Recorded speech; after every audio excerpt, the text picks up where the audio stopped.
네, 성도님들 안녕하십니까? 네, 저는 서청주교에서 주님을 섬기고 있는 방준용 형제라고 합니다. 제가 19년도에 여기 아주대로 오게 되면서 19년도 때 한번 성도님들과 함께 간증을 나눴던 적이 있었는데요. 또 23년도에 제가 전역하고 나서 21년도죠. 네, 그때 전역하고 나서 한 번 더 간증을 했었습니다. 그리고 오늘 23년도가 됐는데 이게 또 우연치 않게 2년 주기인가 싶은데요. 제가 25년도에는 그때까지 졸업을 못했다면 아직 남아 있을 것 같습니다. 네. 오늘은 성도님들과 말씀을 나누려고 합니다. 말씀을 나누기 앞서서 저희 이야기를 짧게 하면서 시작하려고 하는데요. 저는 전임 사역자의 자녀로 자라왔습니다. 제가 초등학교 때 아버지께서 이제 전임 사역을 시작하시면서 그때부터 전임 사역자 가정에서 자라왔는데요. 제가 초등학교 때는 다른 가정과는 크게 다르다고 못 느끼면서 자랐던 것 같습니다. 근데 중학교, 고등학교 가니까 다른 가정과는 조금 다름을 느꼈었던 것 같은데요. 교회나 캠프에서는 되게 성도님들의 사랑을 많이 받으면서 자라왔습니다. 그런데 이제 학교에 가면 좀 따가운 시선을 많이 받곤 했었는데요. 이제 저희 아버지가 목사님인 걸 알면 뭔가 친구들의 시선이 좀 달라지곤 했던 것 같습니다. 특히 뉴스에서 목사님들이 범죄 행위를 했던 게 드러나게 되면 그때는 친구들 입에 자연스럽게 제가 오르곤 했었습니다. 친구들이 생각했을 때, 또 학교의 선생님들이 생각했을 때, 저희 집은 마음이 어려운 사람들의 돈을 갈취하고 또 거짓말을 일삼는 그런 가정이라고 생각했던 것 같습니다. 돈을 갈취해서 그 돈으로 풍부하게 사는 그런 집에 사는 그저 학생으로 봤던 것 같습니다. 실제로 그런 말들을 직접적으로 들은 적도 되게 많았던 것 같아요. 그런데 제가 정말 부유함 가운데 자랐다면 조금은 더 억울했을 것 같습니다. 하지만 제가 처했던 현실은 신발이 꼭 구멍이 나야 새로운 신발을 살 수 있었고 항상 시장에 가서 신발을 사야 했었는데요. 누가 봐도 짝퉁인 신발을 신고 학교 가는 것이 너무나 부끄러웠었습니다. 그래서 신발장 깊숙하게 숨겨놓고 또 실내화에서 실외화로 갈아 신을 때 그때가 제일 피하고 싶었던 순간이었던 것 같아요. 그런 저에게 자주 받는 질문이 하나 있었는데요. 친구나 이제 선생님들이 너도 아버지처럼 목사님 될 거니? 이런 말을 종종 했었습니다. 제가 그 대답에 이렇게 대답했었어요. 그 직업은 제가 하고 싶다고 해서 할 수 있는 직업이 아니라서요. 지혜롭게 잘 대처한 것 같습니까? 저의 솔직한 마음은 이랬습니다. 주님께서 아무리 저를 부르신다 할지라도 저를 안 부르실 것 같지만 저를 부르신다 할지라도 저는 그 길을 절대 가지 않겠습니다. 저는요, 부유하게 살고 싶어요. 제 솔직한 마음은 또 이랬습니다. 아니, 아버지는 그래, 하나님께서 부르셔서 그 길을 결정하셨는데 나는 목회자의 자녀로 자라라는 그런 부르심을 들은 적이 없는데 내가 왜 이 가정에서 살아야 되지? 내가 왜 이 신발에 구멍이 나도 살 수 없는 이런 환경에서 나는 살아야 될까? 이런 생각이 많이 들었었습니다. 그래서 저는 제가 원하는 직장을 가져서 저는 부유하게 살고 싶다는 그 마음이 너무나 강했습니다. 과거에 이런 저와 같이 이런 마음을 품었던 사람을 나누려고 하는데요. 과거의 저처럼 그 부유하게 살고자 하는 그런 마음, 또 자기 자신의 마음대로 살고자 하는 이 마음을 내려놓지 못했던 부자 청년의 이야기를 나누려고 합니다. 오늘 말씀 주제는 주님만 따르리라는 제목을 가지고 마가복음 10장 17절에서 27절 말씀을 나눠보려고 합니다. 마가복음 10장 17절에서 27절 말씀인데요. 이 말씀을 보면서 과연 우리가 주님만 따르기 위해서 어떠한 자세를 갖춰야 하는지 함께 나눠보고자 합니다. 먼저 본문을 교독하길 원하는데요. 제가 먼저 17절을 읽도록 하겠습니다. 예수께서 길에 나가실새 한 사람이 달려와서 꿇어앉아 묻자오되 선한 선생님이여 내가 무엇을 하여야 영생을 얻으리이까?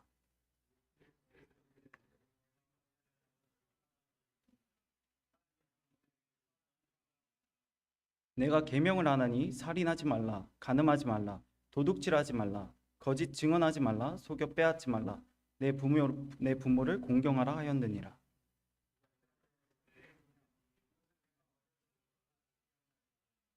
예수께서 그를 보시고 사랑하사 이르시되 내게 아직도 한 가지 부족한 것이 있으니 가서 내게 있는 것을 다 팔아 가난한 자들에게 주라. 그리하면 하늘에서 보화가 내게 있으리라. 그리고 와서 나를 따르라 하시니.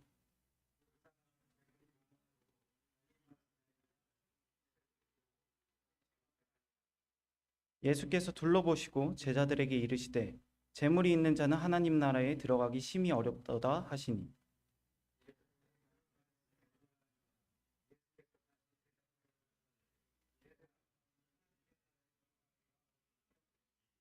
낙타가 바늘기로 나가는 것이 부자가 하나님의 나라에 들어가는 것보다 쉬우니라 하시니.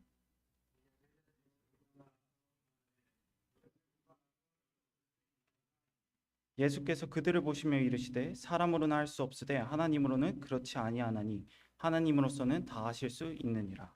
아멘. 첫 번째 메시지는 겸비를 갖추어라입니다. 이 겸비라는 말은 흔히 쓰는 말은 아닌데요. 겸손히 자신을 낮춘다라는 의미입니다. 여기 또 인도 형제님 계셔서 제가 영어로 찾아보니까 humble myself라고 나오더라고요. 방금 읽은 부자 청년 말씀을 통해서 겸비를 갖춰야 한다는 것을 알게 되길 원합니다. 본문에 한 사람이 예수님께 나와서 무릎을 꿇으면서 질문했다고 나와 있습니다. 자신의 무릎을 꿇으면서 예수님께 나왔던 이 사람은 오늘 본문에서 재물이 많았다라고 이야기하고 있습니다. 다른 복음서에서도 이 이야기를 담고 있는데요. 거기서는 부자, 청년, 유대의 관원이라고 설명하고 있습니다. 예수님께 이 간절함을 보였던 사람은 다름 아닌 젊음도 가지고 있었고요. 부도 가지고 있었고 명예와 지위를 모두 갖췄던 사람이었습니다. 되게 능력이 출중했던 것 같아요. 그런데 그가 간절히 원했던 것이 있었는데요. 그게 바로 영생이었습니다. 이 청년이 예수님께 나와서 한 질문을 다시 보게 될 때 이 청년이 분명히 뭔가 착각하고 있다는 것을 알 수 있습니다. 선한 선생님이여, 내가 무엇을 하여야 영생을 얻으리이까? 이 질문을 통해 본다면 이 부자 청년이 뭔가 착각하고 있다는 걸 유추해 볼 수 있는데요. 이 청년은 과거에 이런 경험이 있었던 것 같아요. 내가 원하는 것이 있다면 내가 노력하면 이것을 얻을 수 있었던 경험이 있었던 것 같습니다. 그런데 여기 계신 성도님들 모두 다 아시다시피 이 영생이라는 것이 우리의 행위와 노력을 통해서 얻을 수 있는 건가요? 그렇지 않습니다. 에베소서 2장에서 너희가 그 은혜로 인하여 믿음으로 말미암아 구원을 얻었나니 이것이 너희에게서 난 것이 아니요 하나님의 선물이라. 행위에서 난 것이 아니니 이는 누구든지 자랑치 못하게 함이라. 여기까지 본다면 예수님께서도 이 에베소서의 말씀과 비슷한 말씀으로 이 부자 청년을 혼내시는 것이 당연하다고 생각됩니다. 그런데 예수님께서는 10계명 중에 5번째부터 10번째 계명을 이야기하셨어요. 내가 계명을 안 하니 살인하지 말라, 간음하지 말라, 도둑질하지 말라, 거짓 증언하지 말라, 속여 빼앗지 말라, 내 부모를 공경하라 하였느니라. 여기 다 성경을 너무나 열심히 읽으실 성도님들이신데 성경을 보다 보면 바리새인들이 자주 등장하잖아요. 그럼 바리새인들이 예수님께 나와서 종종 시험을 합니다. 그때마다 예수님은 답변 하나로 그들의 생각을 압도하시는 지혜를 보이시는데요. 저는 이 처음 본문을 읽었을 때 이러한 상황을 기대했습니다. 이 어리석은 청년에게 에베소서와 같은 말씀으로 그 압도하시는 지혜를 보여주시겠구나. 그런 기대함으로 읽었습니다. 그런데 예수님께서는 다름 아닌 10계명에서 5번째부터 10번째 계명을 이야기하시는 거예요. 이 청년은 유대의 관원이었습니다. 그런 청년에게 율법을 이야기한다는 것이 저는 살짝 당황스러웠던 것 같아요. 이것은 마치 수학 교수한테 너 수학 잘하니? 라고 묻는 것과 같을 것입니다. 역시나 이 본문에서 이 청년이 이렇게 대답합니다. 내가 어려서부터 잘 지켰습니다. 마태복음에도 이 내용이 동일하게 등장하는데요. 거기서는 아직도 무엇이 부족하리이까? 이렇게 너무나 당당한 모습을 보입니다. 제가 기대했던 바랑은 사뭇 다른데 예수님께서 분명히 목적하신 바가 있을 거라 생각합니다. 목적한 바를 나누기 전에 여기까지 봤을 때 저희가 알 수 있는 게 하나 있습니다. 분명히 이 청년은 예수님께 나와서 무릎을 꿇었었어요. 그런데 그 무릎 꿇던 행동은 다 사라지고 당당하고 자신 있는 모습이 보이기 시작합니다. 어쩌면 이 모습이 그 청년의 솔직한 모습 아니었을까요? 그는 자신 있었던 것이죠. 지금까지 자신이 살아왔던 삶의 배경을 돌아볼 때 내가 무엇을 한다면 얻을 수 있었던 경험이 있었던 것입니다. 하지만 다음 구절들을 본다면 이 청년이 어떻게 바뀌게 되는지 더 자세히 알 수 있는데요. 예수께서 그를 보시고 사랑하사 이르시되 내게 아직도 한 가지 부족한 것이 있으니 가서 내게 있는 것을 다 팔아 가난한 자들에게 주라.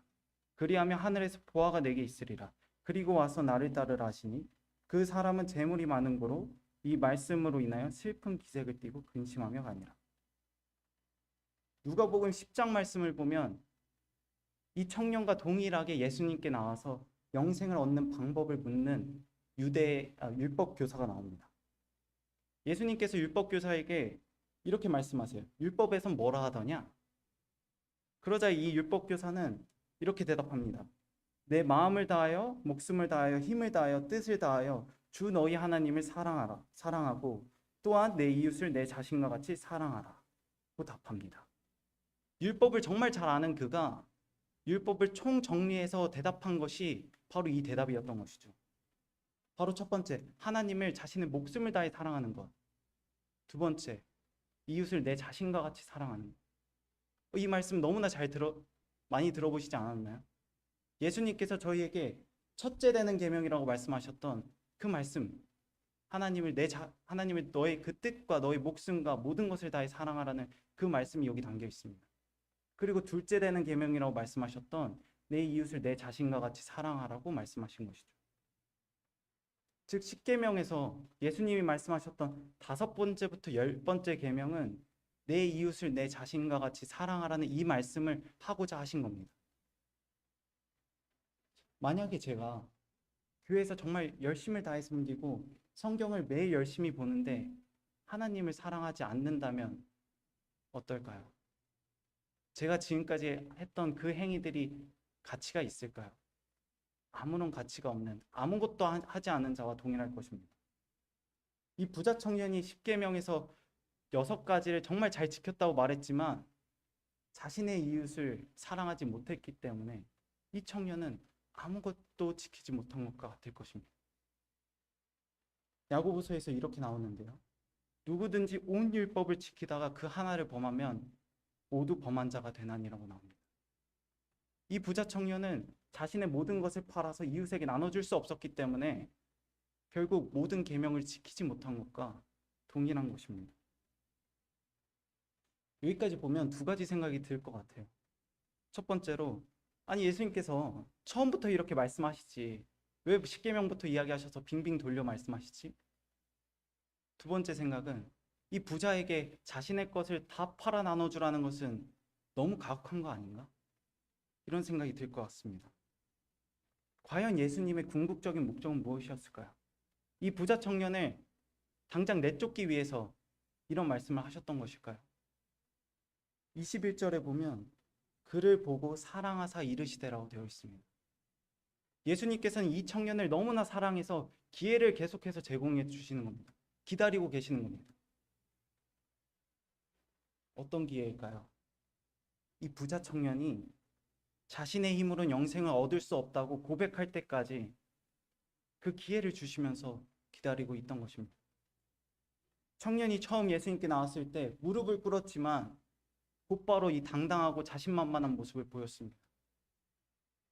예수님께서는 이 청년이 자신의 솔직한 마음을 돌아보길 원하셨습니다. 너가 나한테 무릎을 꿇는 행위를 보였지만 솔직히 너는 지금 자신만만하지 않니?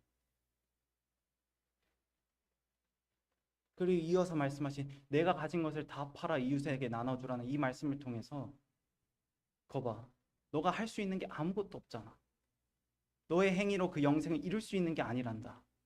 그러니 이것을 나에게 고백하려 기다리고 계신 겁니다. 성도님들은 자존감이 높으신 편이신가요? 저는 보기에 어떤가요? 자존감이 높을 것 같습니까?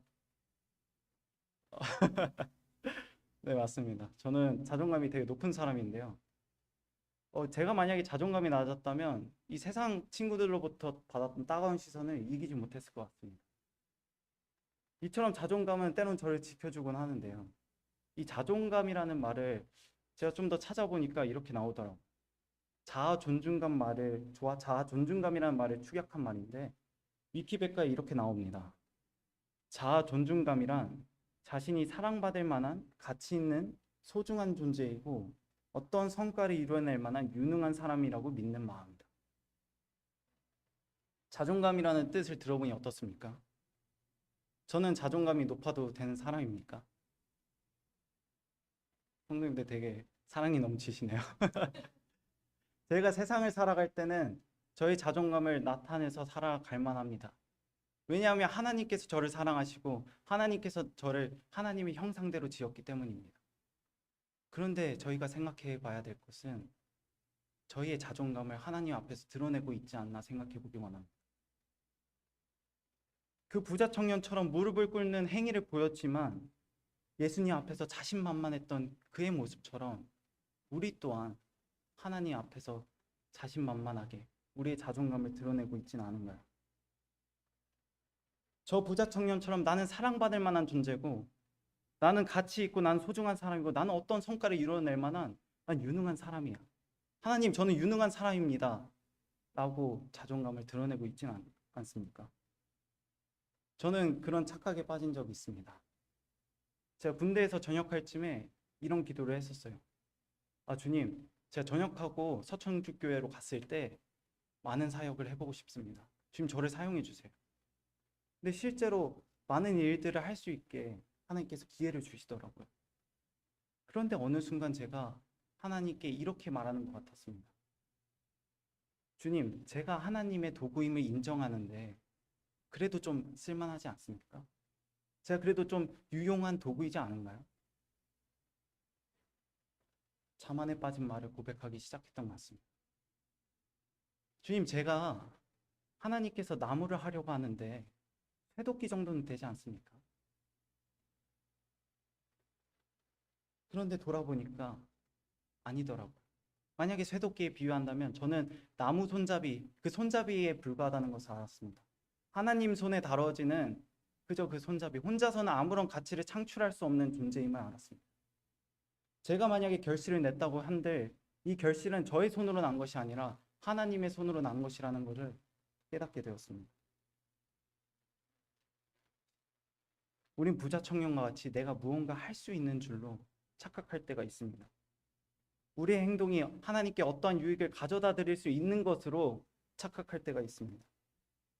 누군가에게 사랑받을 만한 그런 존재로 우쭐거리며 하나님 앞에 자존감을 드러낼 때가 있는 것 같습니다. 그러나 이 부자 청년과 같이 영생의 문제에 부딪히는 순간 아무것도 할 수 없다는 것을 알게 되는 것이죠. 예수님께서 부자 청년에게 아마 듣고자 했던 고백은 아마 이럴 것입니다. 제 행위로는 할 수 없음을 알았습니다. 주님, 제가 얼마나 나약한 사람인지 알았습니다. 제 힘으론 재물의 유혹을 뿌리칠 제 삶을 온전히 주님께 드릴 그 힘이 제겐 없습니다. 우리의 나약함을 주님께서 모르시지 않습니다. 그러나 우리가 스스로 나약함을 인정하지 않고 그 자존심을 세우고자 할 때 우리 삶에 분명히 부자 청년처럼 근심하며 슬피 떠나는 날이 분명히 올 것입니다. 이 겸손히 자신을 낮추는 것. 이것이 주님을 따라 살기 위해 우리가 첫 번째로 갖춰야 할 것입니다. 겸손히, 정말 겸손히 자기 자신을 낮추는 겸비를 갖추길 원합니다. 두 번째 메시지는 삶의 목적을 바꿔라입니다. 부자 청년이 예수님께 나왔을 때 17절에 선한 선생님이라고 예수님을 불렀습니다. 당대 유대인들은 선하다라는 표현을 그 어떤 위대한 사람에게도 쓰지 않았어요. 랍비라 칭하는 그 위대한 선생님에게도 선하다라는 표현을 쓰지 않았습니다. 그렇다면 그가 예수님이 하나님임을 알았기 때문에 이 선하다라는 표현을 사용했을까요? 그가 선하다라고 표현한 이 표현은 단순히 율법적인 선을 이야기한 것입니다. 저희가 생각하는 그런 도덕적 책무로서의 선을 이야기한 것이지 하나님의 그 절대성, 그 하나님의 그 선을 이야기한 것이 아닙니다. 예수님을 높이고 있지만 하나님으로 여기고 있지는 않았어요. 그래서 예수님께서 이렇게 대답하십니다. 내가 어찌하여 나를 선하다 일컫느냐?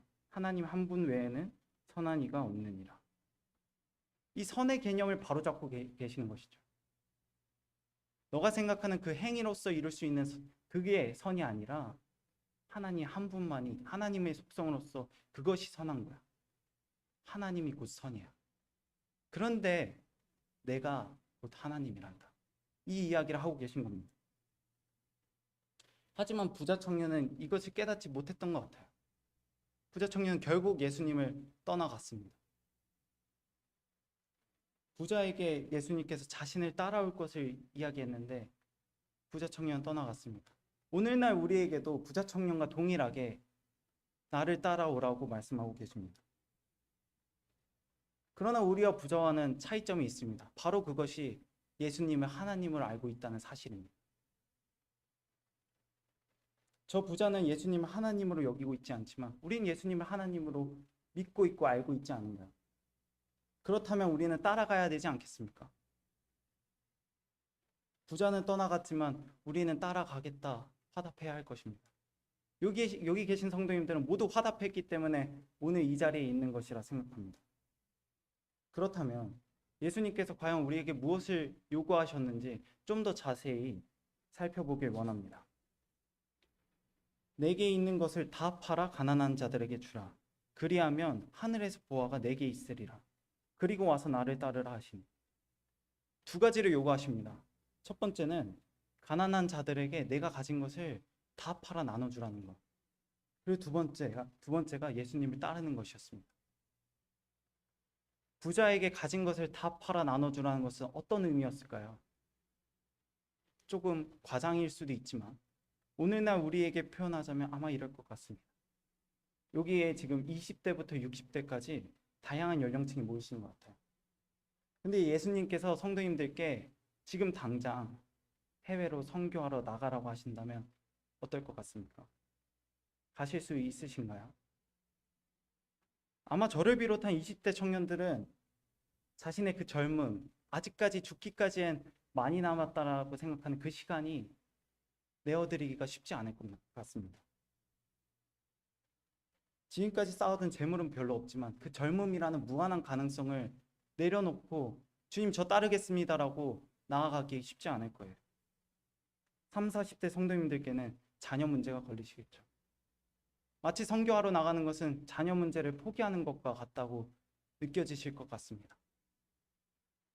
5, 60대 성도님들께는 반백년 동안 수고와 정말 땀을 흘려가며 쌓은 그 모든 재산을 내려놓고 가는 것이 쉽지 않을 것 같습니다.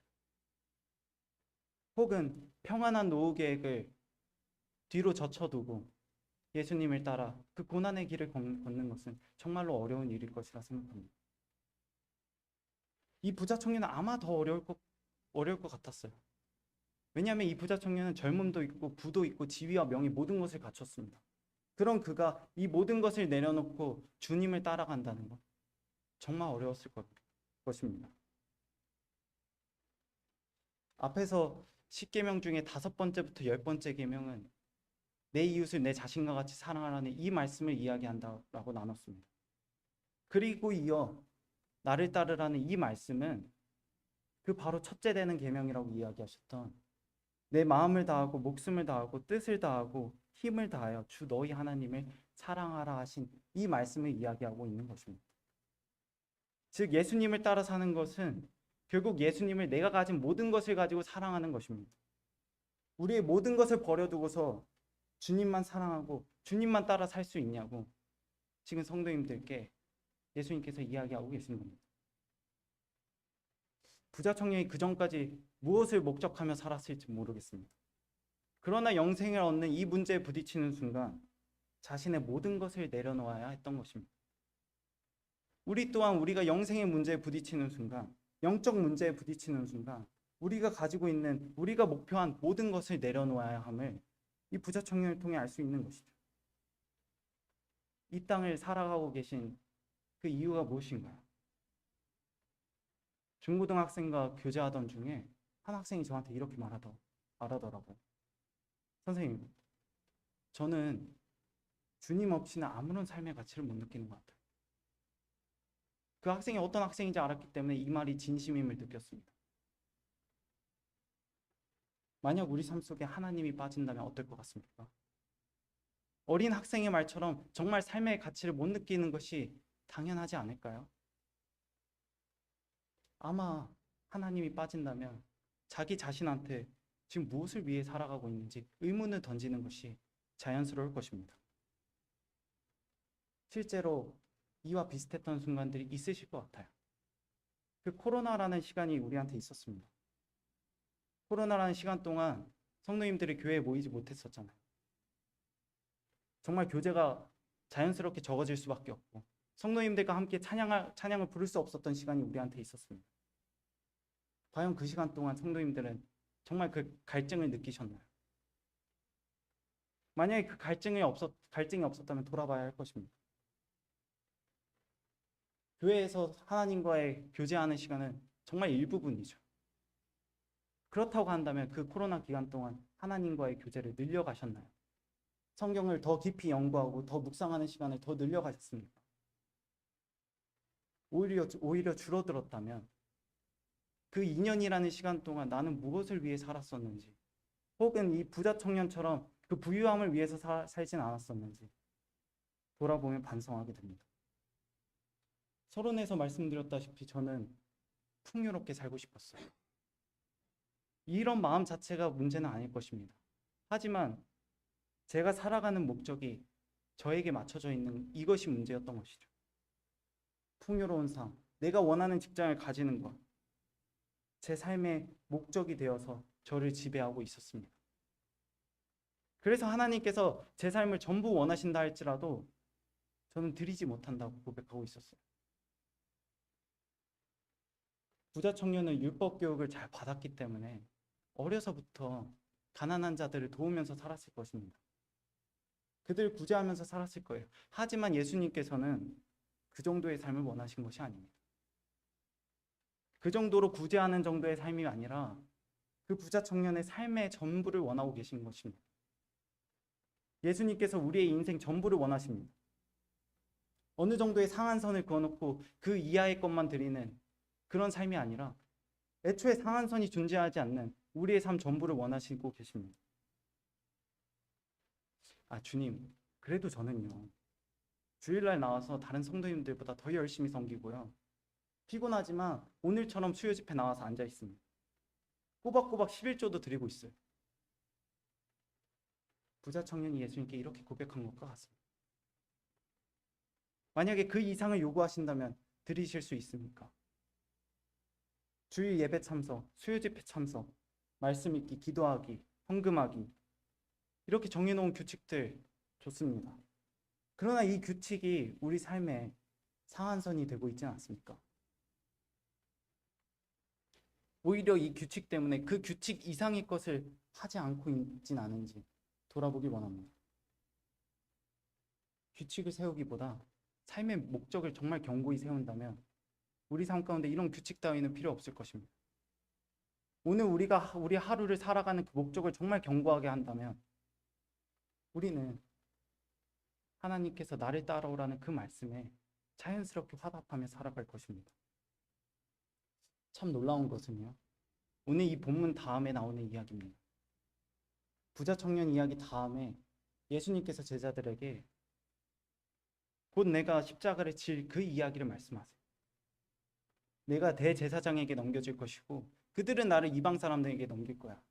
그리고 나는 침뱉음과 모욕을 당하면서 십자가에 내걸어 죽음을 당할 거란다. 예수님께서는 그 길을 가실 이유가 전혀 없습니다. 그러나 우리를 사랑하셔서 그 길을 가신 것이죠.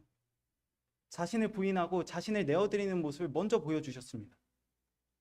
우리의 삶의 모델이 되어주시고 계십니다. 우리는 분명히 그렇게 살아가야 할 의무가 충분히 있지만 예수님께서는 그렇게 사셨어야 할 이유가 없습니다. 그럼에도 우리의 삶의 모델이 되어주시기 위해서 우리를 사랑하셔서 그 길을 먼저 가셨다라고 이야기하십니다. 주님만 따라 사는 삶을 살라고 오늘 우리에게 이야기하고 계십니다. 삶의 목적을 나에게서 주님으로 옮겨야 할 때인 것 같습니다. 22절부터 27절 말씀을 제가 한 번 더 읽어보도록 하겠습니다.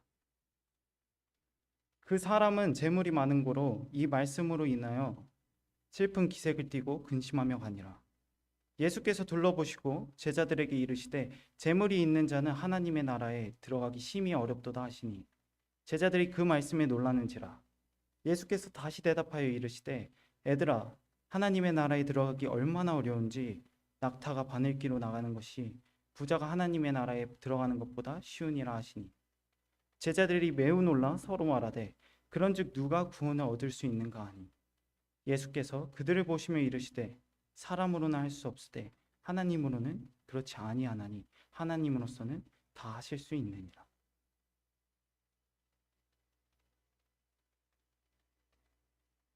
세 번째로 나눠볼 내용은 주님만 의지하라입니다. 부자는 결국 재물이 많은 것이 문제가 돼서 슬픈 기색을 띠고 떠나갔습니다. 부자가 가고 나서 예수님과 제자가 대화하는 장면이 나오는데요. 제자는 예수님의 말씀을 들으면서 2번 놀랐다라고 되어 있습니다. 재물이 많은 자가 하나님 나라에 들어가기 어렵다는 이야기와 그것이 얼마나 어려운지 낙타가 바늘기에 들어가는 것이 더 쉬울 정도라고 이 이야기를 듣고 깜짝 놀란 것이죠. 저희한테는 별로 놀랄 만한 이야기가 아닐 수 있습니다. 하지만 당대 유대인들에게는 이것은 정말 놀라운 이야기였어요. 어떤 점이 놀라운 이야기였는지 나누기 전에 오늘 본문 앞에 나왔던 내용을 잠시 나누고자 합니다. 이 부자와는 상반된 평가를 하고 있는 그런 대상이 나오는데요. 모든 공간복음에 이 부자 청년 이야기가 나오는데 이 부자 청년 이야기가 나오기 전에 이 대상에 대한 이야기가 전부 다 나오고 있습니다. 그 대상은 누구인가요? 어린아이입니다. 성도님들 모두 아시다시피 이 어린아이와 같은 자가 하나님 나라에 들어간다고 말씀하세요. 부자는 하나님 나라에 들어가기 어려운데 어린아이와 같은 자가 하나님 나라에 들어간다는 것입니다. 우리한테는 정말 자연스러운 이야기일 수도 있어요. 뭔가 어린아이라고 생각하면 어떤 이미지가 떠오르세요? 뭔가 맑고 그 순수한 이미지가 떠오릅니다. 뭔가 부자라고 생각하면 어떠신가요? 뭔가 모르게 탐욕스러울 것 같은데 그런 생각이 들기 때문에 우리한테는 어찌 보면 이 이야기가 되게 자연스럽게 느껴질 것 같아요. 하지만 당대 유대인들에겐 이것은 정말 놀라운 이야기였습니다. 왜냐하면 당시의 부자들은 하나님께서 그들을 축복하고 은혜를 베풀어 주셨기 때문에 그들이 부를 가지고 있다라고 생각했습니다. 반면 어린아이는 그들에게 어떤 존재였냐면 하나님께 그 어떠한 선행과 공적을 쌓을 수 없는 그런 가치가 떨어지는 존재들이라 생각했습니다. 그런데 부자가 하나님 나라에 들어가기 어렵고 어린아이와 같은 자가 하나님 나라에 들어간다는 것. 이 제자들에게는 하나님께서 축복을 베푼 이 부자들이 못 들어간다면 도대체 누가 하나님 나라에 들어갈 수 있는 건지 의문을 가진 것입니다. 제자들이 도저히 이해가 안 돼서 예수님께 여쭤봐요. 하나님 나라에 들어가는 그 대상을 명확하게 알고 싶어 합니다. 26절에 제자들이 매우 놀라 서로 말하되 누가 구원을 얻을 수 있는가 하니 예수님께서 대답하십니다. 예수께서 그들을 보시며 이르시되 사람으로는 할 수 없으되 하나님으로는 그렇지 아니하니 하나님으로서는 다 하실 수 있느니. 구원받는 대상이 누구인지 궁금해서 여쭤봤는데 예수님께서는 구원의 방법을 이야기하십니다. 구원이라는 것이 하나님 나라에 들어가는 것이 너의 그 수고와 행위를 통해서 되는 것이 아니라 하나님의 능력으로 되는 것임을 말씀하고 계십니다. 부자는 왜 하나님 나라에 들어가기 어렵고 어린아이와 같은 자는 왜 하나님 나라에 들어갈까요? 바로 하나님께 의지함에 있습니다. 자신의 능력을 믿고 따르는 그 삶이 하나님 나라에 들어가는 것이 아니라 하나님의 능력을 믿음으로 우리가 하나님을 믿음으로 하나님 나라에 들어가는 것이죠. 하지만 부자에게는 하나님을 의지하지 않을, 너무나 자신을 의지할 만한 충분한 것들이 많습니다. 그 중에 하나가 재물인 것이죠. 근데 이것보다 어찌 보면 더 큰 것이 이 재물을 쌓으면서 지금까지 확인한 자신의 능력, 이것을 더 의지하기 쉬울 것입니다. 하지만 어린아이는 어떤가요? 너무나 잘 알고 있어요. 자신이 아무것도 할 수 없다는 것을 너무나 잘 알고 있습니다. 그래서 여기 아이를 이미 다 키우신 분들이 계실 텐데 어린아이가 어떻게 하나요? 배고프면 울어요. 자신이 어떠한 먹을 것을 구할 수도 없습니다. 더 놀라운 것은 아이는 스스로 잠을 잘 수도 없어서 재워달라고 웁니다.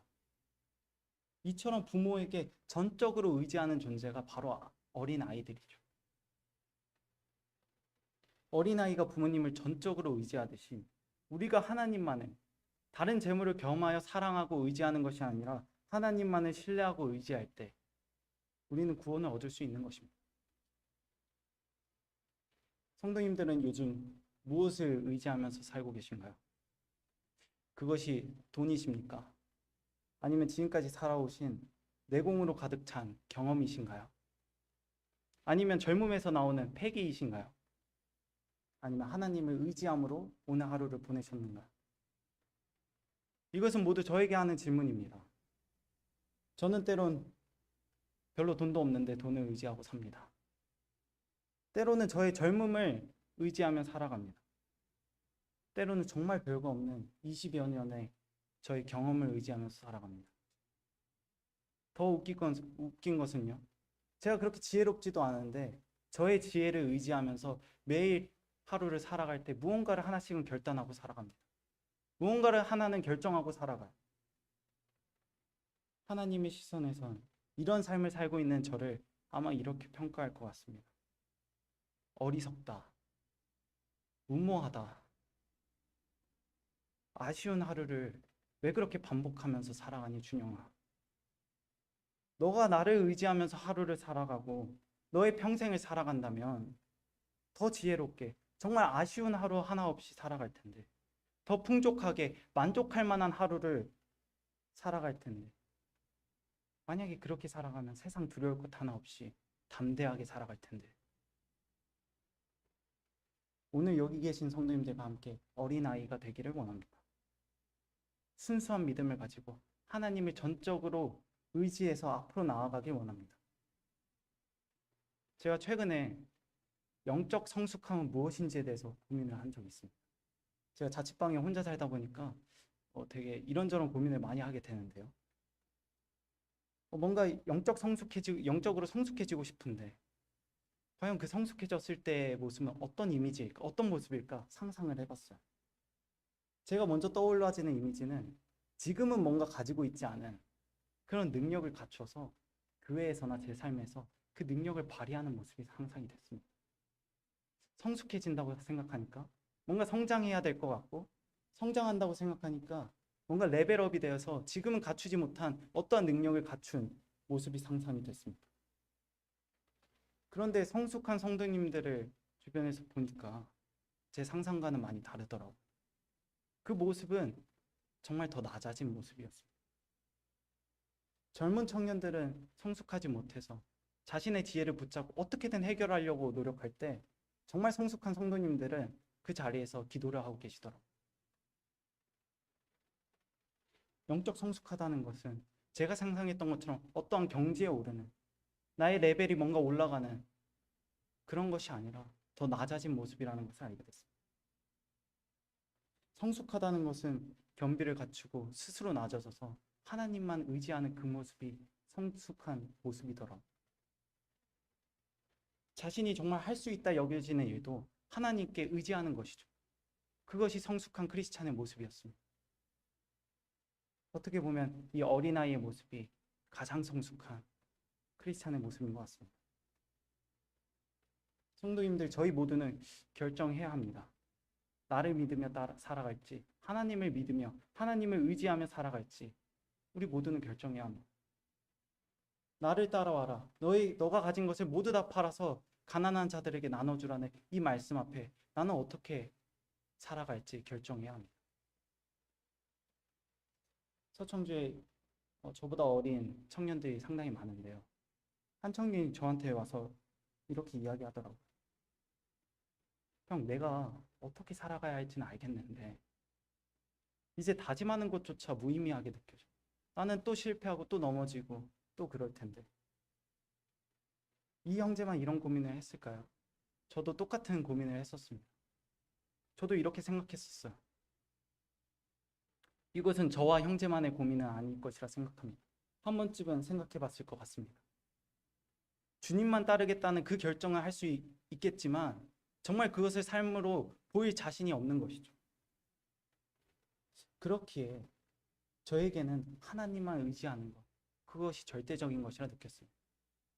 주님만 따르겠다고 오늘 이 자리에서 내가 결단하는 것, 그것조차 하나님을 의지하지 않고는 할 수 없는 것이죠.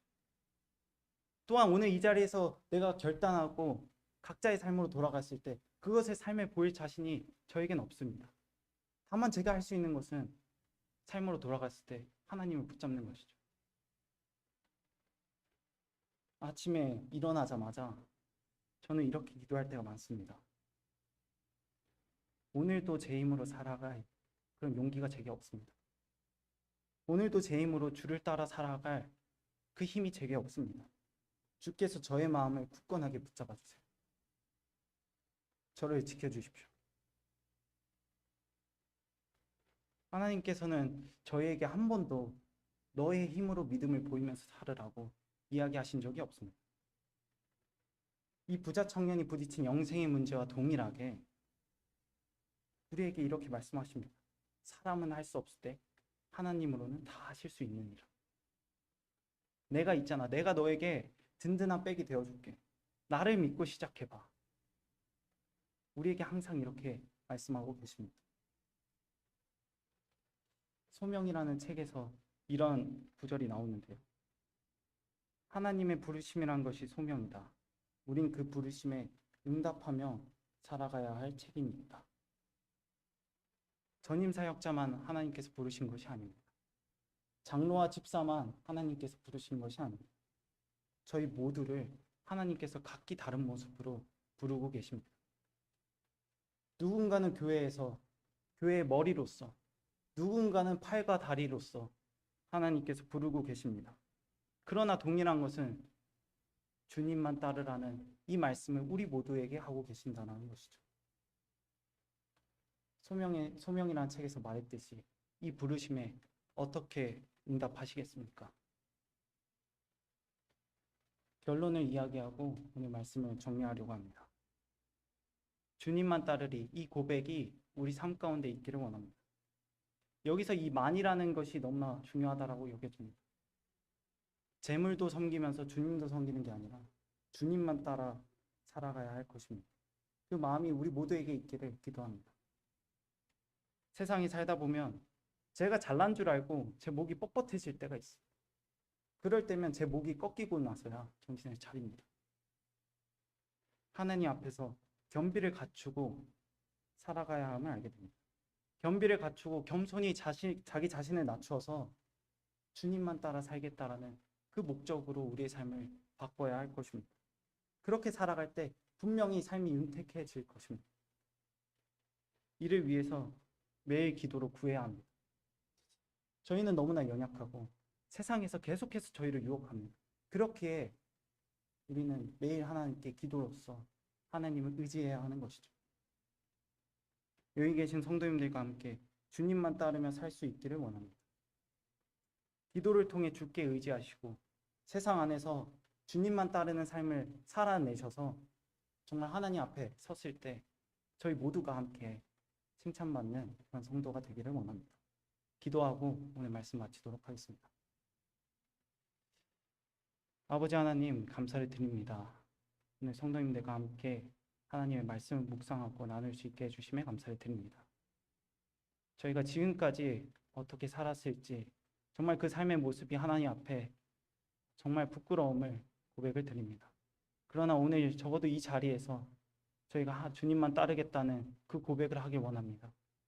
저희가 겸손히 자기 자신을 낮추고 주님만 붙들고 이제는 삶의 목적을 바꿔서 주님만 의지하며 주님을 따라 살겠다라고 고백할 수 있도록 저희의 마음을 움직여 주시고 또한 각자의 삶으로 돌아갔을 때 그 삶을 살아갈 수 있게 저희 모두 마음 가운데 저희를 지켜주시는 하나님의 능력을 보여주시기를 기도를 드립니다. 오늘 나눴던 말씀을 가지고 이제 이어지는 그 기도의 시간을 통해서 정말 주님을 의지하기 원합니다. 오늘 이 자리를 통해 하나님의 말씀을 나누게 하심에 감사를 드립니다. 주 예수 그리스도의 이름으로 기도했습니다. 아멘.